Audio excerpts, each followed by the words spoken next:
দর্শক শুভেচ্ছা, স্বাগত আজকের চলতে চলতে অনুষ্ঠান। আপনাদের সঙ্গে আছে মাহফুজ মিশু। আজকে আমাদের অতিথি আপনাদের সবার খুবই পরিচিত মুখ, নারায়ণগঞ্জ সিটি কর্পোরেশনের দ্বিতীয় দফায় নির্বাচিত মেয়র ডাক্তার সেলিন হায়াত আইভী। ডাক্তার আইভী, স্বাগত আপনাকে। কেমন আছেন? আপনাকেও স্বাগত। ভালো। আপনাকে অভিনন্দন, কারণ আপনি বাংলাদেশের প্রথম নারী মেয়র ছিলেন এবং এখন পর্যন্ত আছেন। আপনি দ্বিতীয় দফা মেয়র হিসেবে নির্বাচিত হলেন। আপনি দুবারই অনেক বিশাল প্রতিদ্বন্দ্বিতা করে এবং অনেক ব্যবধানে নির্বাচিত হয়েছেন। আপনাকে স্বাগত এবং অভিনন্দন জানাচ্ছি। আপনার কাছে প্রথম যে প্রশ্নটা করতে চাই সেটা হচ্ছে যে আপনার তো ছোটবেলা আসলে রাজনীতি করার ইচ্ছে ছিল না, যে কারণে আপনি ঢাকা বিশ্ববিদ্যালয়ে পড়েননি।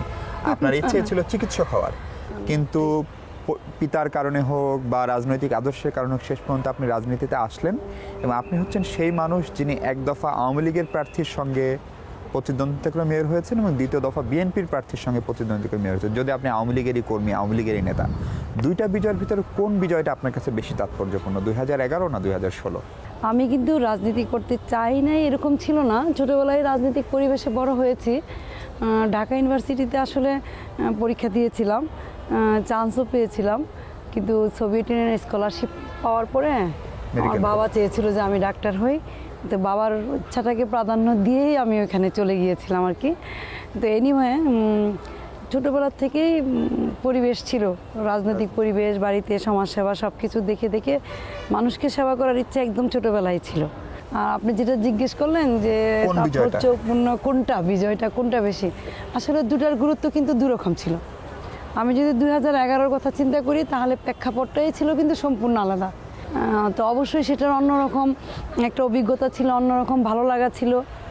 আর এবার যদি বলেন তাহলে এবার বলবো যে নৌকা একটা আমার জন্য বিশাল ব্যাপার ছিল।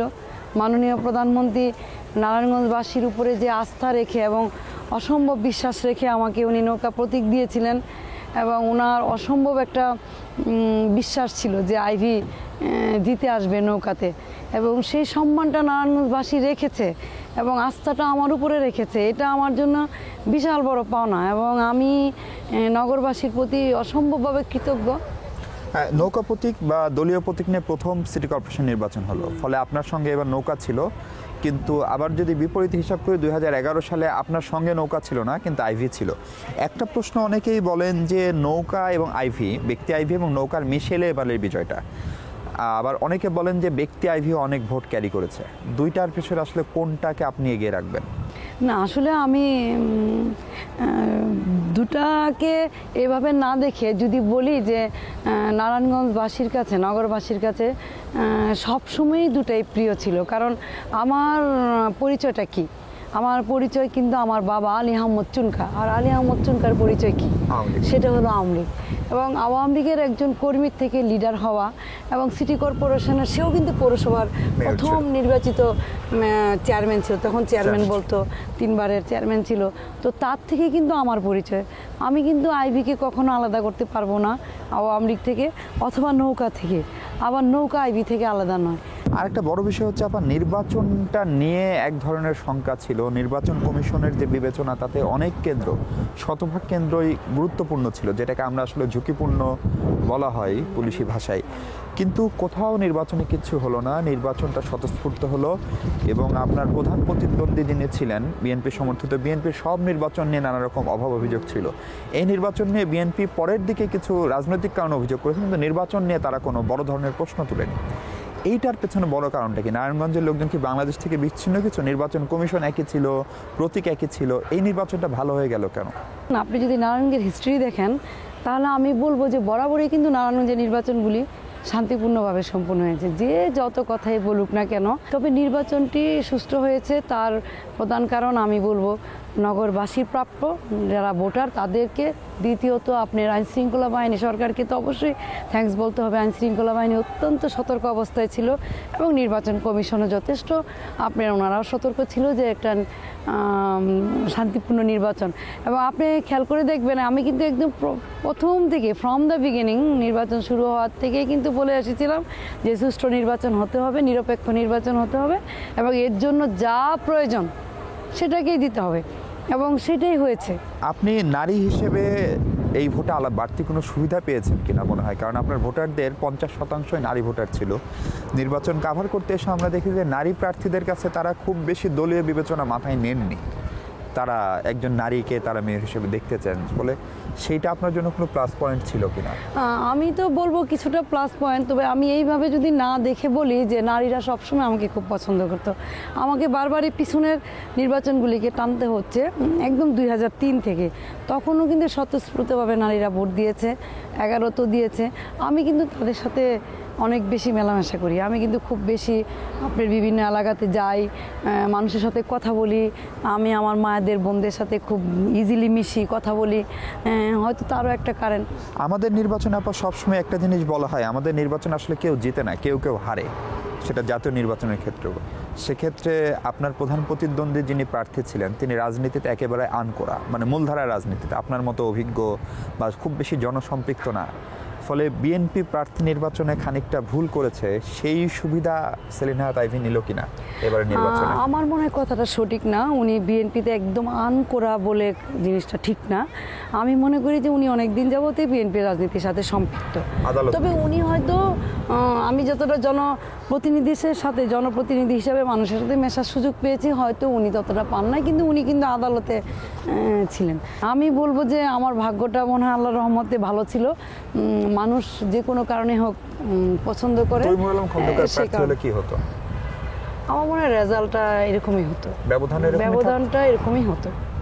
এর মানে আমি আবারও আপনাকে বলি, যদি শ্রমিকরা ভোট দিতে পারতো, রিক্সা চলতো, এইগুলি না হতো, তাহলে কিন্তু ব্যবধানটা আরও হতো। এটা আমার দৃঢ় বিশ্বাস। আমি আগের থেকেই গেস করেছিলাম, বিশ্বাস। সব কিছু মিলে আমি বলি যেই হোক না কেন প্রার্থী, আমি ইনশাল্লাহ বিজয়ী হতাম। তা না হলে 2003-এ আমি কিভাবে বিজয়ী হলাম? সেই সময়ও তো আপনার বিএনপি ক্ষমতা ছিল, এবং আমি কিন্তু একদমই নতুন ছিলাম।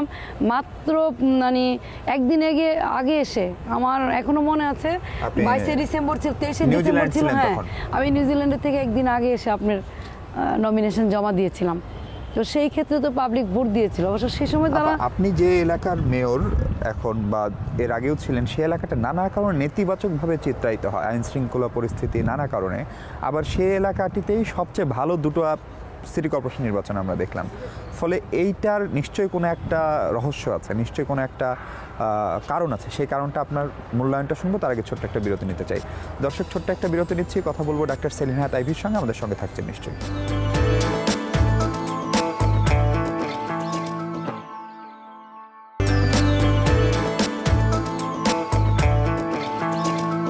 দর্শক, বিরতির পর স্বাগত আরেকবার। আমরা কথা বলছিলাম মেয়র ডাক্তার সেলিনা তাইভির সঙ্গে। আপনাকে যে প্রশ্নটি বিরতির আগে রেখেছিলাম, যে শহরটা সবসময় খুব নেতিবাচকভাবে বিভিন্ন ধরনের হত্যাকাণ্ড, ছিনতাই, নানা রকম অশুভ সংবাদ, সেই শহরেই দুটো ভালো ইলেকশন হলো। এবং এমন সময় হলো যখন অন্যান্য শহরের অন্য ফর্মের ইউনিয়ন পরিষদ, উপজেলা চেয়ারম্যান নির্বাচন, সেই নির্বাচনগুলো নিয়ে প্রশ্ন থেকে যাচ্ছে। এর বড় কারণ কি শুধু মিডিয়ার অ্যাটেনশন, নাকি নারায়ণগঞ্জের মানুষকে আপনি কিছুটা কৃতিত্ব দিবেন এই ভালো নির্বাচন? না, 100% নারায়ণগঞ্জের মানুষের মানে কৃতিত্ব। আমি বলবো নারায়ণগঞ্জের মানুষ যেভাবে সাড়া দিয়েছে, এবং মানুষ কিন্তু শান্তি চায়, এবং এই শহরের মানুষ কিন্তু অত্যন্ত শান্তিপূর্ণ মানুষ, এবং কোনো বিশৃঙ্খলা চায় না। দু একটা বিচ্ছিন্ন ঘটনা বাংলাদেশের এমন কোনো শহর কি আছে যেখানে ঘটে না?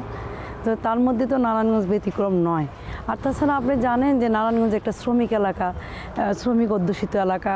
আদমজি জুট মিল এখানে ছিল, এখনও কিন্তু গার্মেন্টসের জন্য নারায়ণগঞ্জ বিখ্যাত, এবং আরও বিভিন্ন ধরনের ব্যবসা বাণিজ্য কিন্তু এই শহরে আছে, যেহেতু আমাদের বন্দর নগরী। সুতরাং বিক্ষিপ্ত ঘটনা ঘটতেই পারে, বিভিন্ন ধরনের একটু অনেক কিছুই ঘটছে, কিন্তু তার মধ্যে কিন্তু নারায়ণগঞ্জ অনেক ভালো কাজও আছে। সুতরাং কৃতিত্ব আপনার যদি দিতে হয়, তাহলে অবশ্যই আপনাকে নারায়ণগঞ্জবাসীকে দিতে হবে, ভোটারকে দিতে হবে, তারপর আইন শৃঙ্খলা বাহিনীকে দিতে হবে, ইসিকেও দিতে হবে। ইসিও এখানে একটু শক্ত ভূমিকা পালন করেছে। তবে আমি বলবো যে আইন শৃঙ্খলা বাহিনী, সবগুলি আইন শৃঙ্খলা বাহিনী সতর্ক ছিল, প্রত্যেকটা সেক্টরে তারা খুব সতর্ক ছিল। আরেকটা বিষয়, প্রশ্নটা আপনার অপ্রিয় মনে হতে পারে, শামীম ওসমানের সঙ্গে আসলে শামীম ওসমান যে রাজনৈতিক দল করেন, আপনিও সেই রাজনৈতিক দল করেন। দুজনের নেত্রী অভিন্ন, দুজনের বাবাই আওয়ামী লীগের সঙ্গে খুব ওতপ্রোতভাবে জড়িত ছিলেন, এবং তাদের কারো অবদানে অস্বীকার করার সুযোগ আওয়ামী লীগের কেন্দ্রীয় নেতৃবৃন্দ কোনোদিন করেন নাই। তাহলে দ্বন্দ্বটা আসলে কোথায়, কি নিয়ে দ্বন্দ্ব? না, আসলে দ্বন্দ্ব সেরকম নাই। আমি বলবো যেহেতু আমরা একই দল করি, হ্যাঁ নীতিগত কিছু প্রবলেম আছে, সেটা যদি আমি একদম অস্বীকার করি তাহলে মিথ্যা বলা হবে। নীতিগত কিছু প্রবলেম আছে, সেটা থাকতেই পারে, সেটা তো আপনার একটা ফ্যামিলির মধ্যেও থাকে। তাছাড়া আপনি জানেন যে নারায়ণগঞ্জে অনেকগুলি ঘটনা ঘটেছে, আইন শৃঙ্খলা জনিত ঘটনা। হ্যাঁ, আইন শৃঙ্খলা জনিত কারণ, ত্বকী হত্যা ব্যাপার, এই অনেক ঘটনা নিয়েই আমরা হয়তো আমাদের মধ্যে দূরত্বটা বেড়েছে। কিন্তু আমি মনে করি যে যেখানে কর্মীরা, আওয়ামী লীগের কর্মীরা এত বেশি স্ট্রং, এবং আপনার মনে করেন কর্মীরা বঙ্গবন্ধু শেখ হাসিনার নৌকা বলতে অজ্ঞান, তারা আমার মতো শামীম ওসমানের মতো নেতারা কে আসলো কে গেল তাদের কাছে কিছু না। আপনি যে দূরত্বের কথা বলছেন, এখন যেহেতু আপনি দুবারই আপনি বিজয়ী হয়েছেন, মানে সত্যিকার অর্থ জনগণের ওপর নির্ভর করে যে প্রতিযোগিতা, সেই প্রতিযোগিতায় আপনি বিজয়ী। ফলে এই দূরত্ব কমানোর উদ্যোগ, উনি বলেন উনি আপনার বড় ভাই, আপনি ছোট বোন, ফলে সেই হিসেবে উদ্যোগটা তার নেওয়া উচিত। আবার যেহেতু আপনি নির্বাচিত, আপনি পুরো শহরের মেয়র, উনি সংসদ সদস্য, স্থানীয় অভিভাবক তো শহরের আসলে আপনি, এই উদ্যোগটা আসলে আপনাদের ভাই বোন আপনারা যেহেতু পরস্পরকে বলেন, কেউ কি নেবেন নাকি এই অবস্থায় চলতে থাকবে? না, আসলে এখানে উদ্যোগ নেওয়া না নেওয়ার কোনো ব্যাপার না। কাজকর্মের ব্যাপারে যখন দরকার হয় মাননীয় সংসদ সদস্যকে, সেই ক্ষেত্রে তো আলাপ আলোচনা করতেই হবে। এর বাইরে আপনার যতটুকু সামাজিকতা রক্ষা করা যায় সেটা কিন্তু আমরা চেষ্টা করি করার জন্য। আপনার যিনি প্রতিদ্বন্দ্বী প্রার্থী ছিলেন, এবার আপনি তার সঙ্গে দেখা করেছেন, যেটি আমাদের রাজনীতিক তথাকথিত যে আমরা বলি যে রাজনীতি নষ্ট হয়ে যায়, তার বাইরে গিয়ে একটু ভালো উদাহরণ আপনি তৈরি করেছেন, সেজন্য সবাই আপনার প্রশংসা করেছে। এবং আপনাকে যারা পছন্দ করেন না, সেই লোকের সংখ্যা অল্প হোক বেশি হোক, তাদের প্রধান অভিযোগ হচ্ছে যে আপনাকে এমন অনেক লোকজন পছন্দ করে যারা আওয়ামী লীগের পক্ষের না। এটা হচ্ছে আপনার বিরুদ্ধে একটা বড় অভিযোগ। এই অভিযোগ আপনি কিভাবে খণ্ডন করবেন? কারণ আপনি তো দিন শেষে আওয়ামী লীগেরই কর্মী। আমি 100% আওয়ামী লীগের কর্মী, এবং আমি একদম মৃত্যুর আগ পর্যন্ত আমি জয় বাংলা জয় বঙ্গবন্ধুই বলতে চাই। এর বাইরে আমার কোনো পরিচয় নাই। এখন কেউ যদি আমাকে পছন্দ করে, ভালোবাসে, সেই ক্ষেত্রে তো আমার কিছু করণীয় নাই। পছন্দ করতেই পারে মানুষ, ভালোবাসতেই পারে, এবং নারায়ণগঞ্জে তো বিভিন্ন দলমতের ঊর্ধ্বে উঠে মানুষ আমাকে ভোট দিয়েছে। অনেকেই তো আছে অন্য দল করে, কিন্তু এইবার তো নৌকায় আইবিকে ভোট দিয়েছে। আমি তো বলবো এটা, হ্যাঁ, আওয়ামী লীগকে ভোট দিল, তার মানে আমি বলবো এটা আমার দলেরই তো কৃতিত্ব, আমারই তো কৃতিত্ব। আমি যদি অন্য কারো ভালোবাসা নিতে পারি, অর্জন করতে পারি, আমি যদি কারো ভোট টানতে পারি অন্য দলের, তাহলে এটা কি আমার জন্য আমার দলের জন্য ক্রেডিট হচ্ছে না? সুশীল সমাজের সাথে আমার সাথে অনেকেরই সম্পর্ক আছে, আমি দেখলে কথা বলি, সালাম দেই। এখন তারা কেন আমাকে পছন্দ করে, কেন আমার পক্ষে লিখে বা সাপোর্ট দেয়, এটা তো আমি কখনো বলতে পারবো না। আর যে কথাটা বললেন, এটা কিন্তু আমার একটা পক্ষ এই জিনিসগুলি প্রচার করেছে। কখনো বলে যে আমি উমুকের লোক, কখনো বলে আমি তৃতীয় শক্তি, কখনো এটা সেটা। আসলে কিন্তু কখনো কিন্তু তাই হয় নাই। আমি কিন্তু আমার মতো কাজকর্ম করে গিয়েছি। আমি মনে করি না যে এটার মধ্যে। আপনি এই দফা দিয়ে 3 দফা এই শহরের অভিভাবক, সিটি কর্পোরেশন হিসেবে 2য় দফা, এবং তার আগেও আপনি ছিলেন। ফলে এই শহরের যা কিছু সুন্দর অর্জন, সেটির কৃতিত্ব যেরকম আপনার, এই শহরের যদি কোনো খারাপ কিছু হয়ে থাকে সেটির দায়ও নিশ্চয়ই আপনাকে নিতে হবে। ফলে এই শহরে আপনার কার্যক্রম নিয়ে গণমানুষের মূল্যায়ন কি, সেটির একটা প্রতিফলন তো আমরা ভোটে দেখেছি, আর একটা হচ্ছে দৃশ্যত দেখা যায়। সেসব নিয়ে আপনার মূল্যায়ন শুনতে চাই, যে আপনার গতবারের কাজ কেমন করলেন। সেই কাজ করতে গিয়ে নিশ্চয়ই আপনি কিছু চ্যালেঞ্জের মুখোমুখি হতে হয়, কারণ আমাদের স্থানীয় সরকার ব্যবস্থার যে কাঠামো, সেটি এখন অনেকখানি আমলা নির্ভর বা অন্যান্য ঝামেলা, সেগুলো নিয়ে কথা শুনবো। তার আগে আবার একটা বিরতি নিতে চাই। দর্শক, আবারও ছোট্ট একটা বিরতি, আমরা কথা বলবো মেয়র সেলিনা হায়াৎ আইভীর সঙ্গে। আমাদের সঙ্গে থাকবেন নিশ্চয়ই।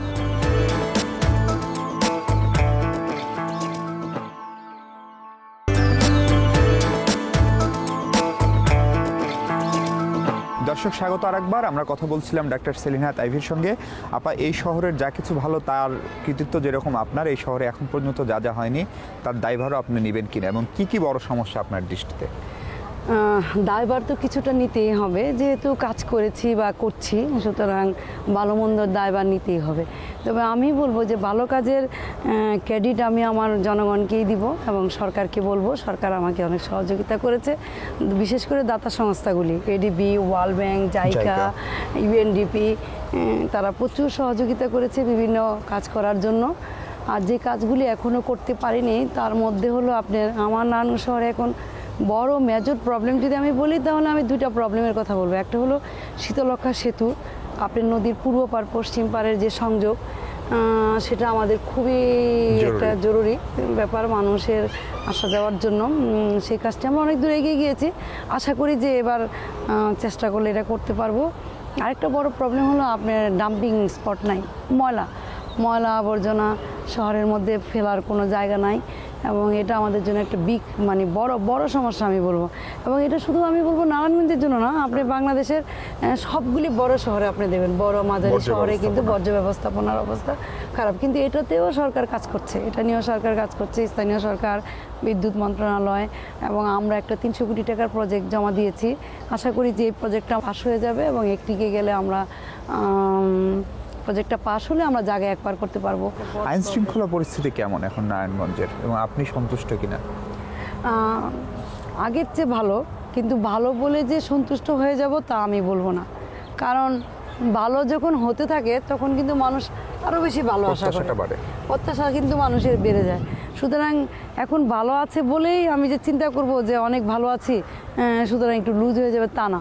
তবে আমি বলবো যে বিগত 4-5 বছরের তুলনায় এখন অনেকটাই বেটার, এবং আমরা চাই এর চেয়ে ভালো হোক এবং কোনো অনাকাঙ্ক্ষিত ঘটনা যেন নারায়ণগঞ্জে না জেলা ঘটে। প্রশাসন, পুলিশ প্রশাসন, মেয়রের কথা শোনেন, পরিপূর্ণ আন্তরিকতা শুনলেন তো বটেই, আমি বলছি তার আন্তরিকতা তাদের কতটুকু? না, আসলে আমি বলি যে আমারও কাজ থাকে অনেক কম। আমিও কখনো কোনো প্রশাসনকে ডিস্টার্ব করি না, অথবা মনে করেন আননেসেসারি আমি কোনো তাদের কাছে কোনো প্রত্যাশাও করি না। আমি চাই, যেটা আমার ব্যক্তিগত ডিজায়ার সবসময়, যে জেলা প্রশাসনের কাজ জেলা প্রশাসন করবে, পুলিশ প্রশাসনের কাজ করবে। আমাদের প্রত্যেকের উদ্দেশ্য কিন্তু একটা, সেটা হলো মানুষের জন্য কাজ করা, জনসেবা করা, জনসাধারণকে স্বস্তিতে রাখা। আচ্ছা আপা, একটা ত্বকী হত্যার বিচার নিয়ে আপনি অনেক সোচ্চার এবং সারা দেশবাসী সোচ্চার। সেই বিচারটার ক্ষেত্রে আমরা জানি সিটি কর্পোরেশনের সত্যিকার অর্থে আইনি কোনো ভূমিকা নাই, কিন্তু আপনি তো আর শুধু সিটি কর্পোরেশনের মেয়রই না, আপনি তো জননির্বাচিত প্রতিনিধিও, আপনি এটা নিয়ে আন্দোলন সংগ্রামও করেছেন। সেই বিচারটাকে আদৌ হবে, আপনি আশাবাদী? অবশ্যই হবে, কেন হবে না? আপনি দেখেন এবং এই বিচারের প্রধান বাধাটা আসলে কি? না, আসলে বিচার তো অনেকখানি এগিয়েছে এবং এখন চার্জশিট দেওয়া শুধু বাকি। তো এই যে আপনার বিচার যে এতখানি এগুলো, এবং আপনি দেখবেন এই মাননীয় প্রধানমন্ত্রীর আন্ডারেই কিন্তু অনেক দরপাকারও হয়েছে, অনেক কিছু হয়েছে। তো আমরা আশা করি যে অবশ্যই ত্বকী হত্যার বিচার হবে। এটা একটা আলোচিত হত্যাকাণ্ড, সারা বাংলাদেশ জানে এবং প্রত্যেকের মনেই স্পর্শ করেছে। অন্য হত্যাকাণ্ডের বিচারগুলি যেহেতু হচ্ছে সারা দেশে, তা আমিও আশা করব বা দাবি জানাবো সরকারের কাছে যে এই হত্যাকাণ্ডের বিচারটা করা হোক। 7 খুনের মতো আলোচিত ঘটনা, আপনি তখনও এই শহরের মেয়র আপনিই ছিলেন, এবং এটা খুবই স্পর্শকাতর মামলা। কারণ এটার সঙ্গে যারা জড়িত তারা অনেকেই রাষ্ট্রীয় বাহিনীর সঙ্গে জড়িত, এবং সেটি নিয়ে তাদেরকে স্ব বাহিনী ব্যবস্থা নিয়েছে। কিন্তু এ ধরনের একটি হত্যাকাণ্ড কি কেবলই হত্যাকাণ্ড, নাকি এটা অন্য কিছু মিন করে? একটা শহরের আইন শৃঙ্খলা পরিস্থিতি, সেই অঞ্চলের মানুষের শান্তি শৃঙ্খলার ক্ষেত্রে? না, আসলে আমরা যদি 7 মার্ডারের কথা বলি তাহলে কিন্তু তার ব্যাকগ্রাউন্ডে অনেক কিছুই আছে। এটা আসলে এরকম এক কথা শেষ করা যাবে না যে ওই শহরের শুধু আইন শৃঙ্খলার এই অবনতি, তা না। এটা দীর্ঘদিনের একটা ব্যক্তি রেষারেষি ছিল। আসলে কিন্তু 7 মার্ডারটা যে কোনো কারণে হোক 7 জন হয়ে গিয়েছে, 2 ব্যক্তির একটা রেষারেষি ছিল, এবং এর বিহাইন্ডে আরও অনেক কারণ ছিল, সেটা অনেকেই জানে। এগুলি আসলে পুনরাবৃত্তি করে কোনো লাভও নাই, কারণ বিচার কিন্তু হচ্ছে। এবং হ্যাঁ, আমার কাউন্সিলর প্যানেল মেয়র নজরুল এটার সাথে জড়িত, ওকে মারা হয়েছে, এবং তাকে কেন্দ্র করে তার সাথে আরও 5 জনকে তারই আপনার কর্মী ছিল, এবং তারা সকলেই আমার আওয়ামী লীগ কর্মী ছিলেন এবং নেতা ছিলেন। স্বপন নামে একটা ছেলে উদীয়মান আপনার যুবলীগ নেতা ছিল, আরও অন্যরা ছিল, আর আমাদের চন্দন সরকার যিনি লয়ার ছিলেন। তো সব কিছু মিলিয়ে আমি বলবো এটা একটা স্যাড এবং এটা মানে আনওয়ান্টেড একটা ঘটনা ঘটে গিয়েছে, যেটা তাদের দীর্ঘদিনে, নূর হোসেন এবং নজরুলের দীর্ঘদিনের একটা রেষারেষির জায়ের হিসাবে এই কাজটি করেছে, যেটা কারো কাম্য ছিল না। এটার ব্যাকগ্রাউন্ডে আমি বলবো যে অনেক কিছুই কাজ করেছে, এক কথায় এটা বলাটা আসলে সম্ভব না। এই যে আপনি কর্পোরেশনের অভিভাবক হিসেবে বা শহরের অভিভাবক হিসেবে 2 জন নেতা, আপনারই নেতা তারা, বা আপনাদেরই নেতা, আওয়ামী লীগেরই নেতা, তাদের এই দায়ভার কি এখানকার অন্যান্য আওয়ামী লীগের শীর্ষ নেতা যারা নির্বাচিত, তারা কি আপনারা এড়াতে পারেন? আসলে দেখেন, এটা যদি কারো ব্যক্তিগত কর্মকাণ্ডের জন্য কোনো কিছু ঘটে থাকে তাহলে তো সেই ব্যক্তি এই দায়ভার বহন করবে। তাহলে সমষ্টিগতভাবে নির্বাচিত প্রতিনিধিরা কেন বহন করতে যাবে? কারণ আমি ব্যক্তিগতভাবে মনে করি যে আমি যদি ব্যক্তিগতভাবে অন্যায় কাজগুলি করি তাহলে তার দায়ভার আমাকেই বহন করতে হবে। এটার জন্য দল বা ব্যক্তি কেন বহন করতে যাবে? আর যেই ঘটনাটা ঘটে গিয়েছে সেটা আমি আবারও বলি যে এটা আসলে একটা অনাকাঙ্ক্ষিত ঘটনা এবং দীর্ঘদিনের একটা রেষারেষির জের হিসাবে এই ঘটনাটা ঘটেছে, যেটা আমরা নারায়ণগঞ্জবাসী কখনো চাই না এরকম ঘটুক। এবং সাথে একজন দুজনের ঘটনার জন্য আরও 6টি প্রাণ এভাবে গেল, জড়ানো হলো। এটা আমরা কখনো চাই না এই ধরনের ঘটনা নারায়ণগঞ্জে আর পুনরাবৃত্তি ঘটুক। এবার একদম শেষ প্রশ্ন, এই প্রশ্নটা করার লোভ সামলাতে পারছেন, সেটা হচ্ছে এই নির্বাচনে আপনার মনোনয়ন নিয়ে আপনি এবং আপনার ভাই শামীম ওসমান একসঙ্গে প্রধানমন্ত্রীর সঙ্গে বসেছিলেন, সেখানে কি কথা হয়েছিল সেটা নিয়ে গণমাধ্যমে অনেক খবর বেরিয়েছে। আপনি যেটুকু মনে করেন যে দর্শকদের বলার উপযুক্ত সেটুকু বলবেন কিনা, এবং আপনাকে যে দুটো শাড়ি দেওয়া হয়েছিল নৌকা প্রতীক নিয়ে, সেই শাড়ি দুটোর ভবিষ্যৎ কি হয়েছে, সেই শাড়ি দুটো এখন কি অবস্থায় আছে? আমাকে মাননীয় প্রধানমন্ত্রী নমিনেশন দেওয়ার জন্য আমাদের সাথে বসেননি, নমিনেশনটা আগেই চূড়ান্ত হয়ে গিয়েছিল। আমাদের হয়তো এক পক্ষের 2-4 কথা ছিলেন, সেটা শুনতে চেয়েছিলেন, মাননীয় প্রধানমন্ত্রীর কাছে বলা হয়েছে। সেটা আমাদের কিন্তু একান্তই নিজেদের কথা ছিল, যদিও সেটা বিভিন্নভাবে পত্রিকাতে চলে এসেছিল, আপনারা সকলেই জানেন। সেটা নিয়ে আর কথা না বাড়ানোই ভালো। আর গিফট তো গিফট, এটা নিয়ে আমার মনে হয় এটাও একদম একান্তই ব্যক্তিগত। আপনাকে অনেক ধন্যবাদ আমাদের সময় দেওয়ার জন্য। আপনাকেও ধন্যবাদ। দর্শক, শেষ করছি আজ। কথা হবে পরবর্তী পর্বে নতুন কোনো অতিথির সঙ্গে। সে পর্যন্ত ভালো থাকবেন সবাই, থাকবেন যমুনা টেলিভিশনের সঙ্গে।